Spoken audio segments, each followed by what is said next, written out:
Kidney के मरीज में खाने पीने में क्या खास बातें ध्यान रखनी चाहिए जिससे उनकी किडनी की समस्या और ज़्यादा ना बढ़े। इसी के बारे में आज हम बात करते हैं दोस्तों। इसके बारे में मेनली 5 या 6 बातें खास तौर से ध्यान रखी जाती है। इसमें नंबर 1 है नमक। नमक का सेवन किडनी के मरीजों में कम करने के लिए बोला जाता है। लगभग बोलते हैं 5 ग्राम से कम दिन भर में रहना चाहिए।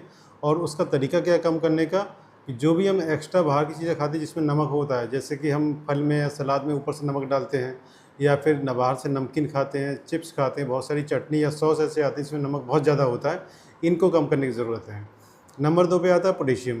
पोटेशियम किडनी के मरीज में थोड़ा सा बढ़ जाता है, इसलिए ऐसा खाना खाने के लिए बोलते हैं जिसमें पोटेशियम कम हो, या ऐसी चीज़ें खाने से मना करते हैं जिसमें पोटेशियम ज़्यादा होता है, जैसे कि केला है, नारियल है, जितने भी सिट्रस फ्रूट है, सिट्रस फ्रूट में नींबू और संतरा इस तरह के फल आते हैं, तो इनको कम खाने के लिए बोला जाता है।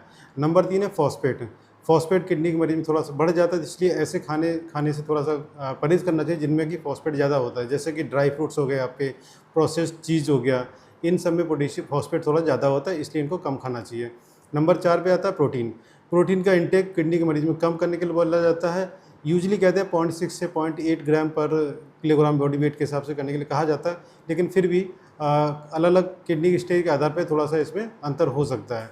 नंबर 5 पे आता है पानी।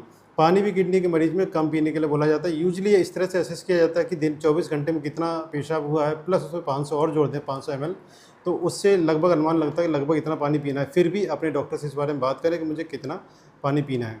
और सबसे लास्ट में सबसे ज़रूरी सलाह, किडनी के मरीजों को उन दवाइयों को लेने से परहेज़ किया जाता है जो किडनी पे ख़राब असर डाल सकती है, ख़ास तौर से दर्द वाली दवाइयाँ, जैसे कि आपका ब्रूफेन हो गया, एसिक्लोफेनेक हो गया आपका, और डाइक्लोफेनेक हो गया, इस तरह की दवाइयाँ।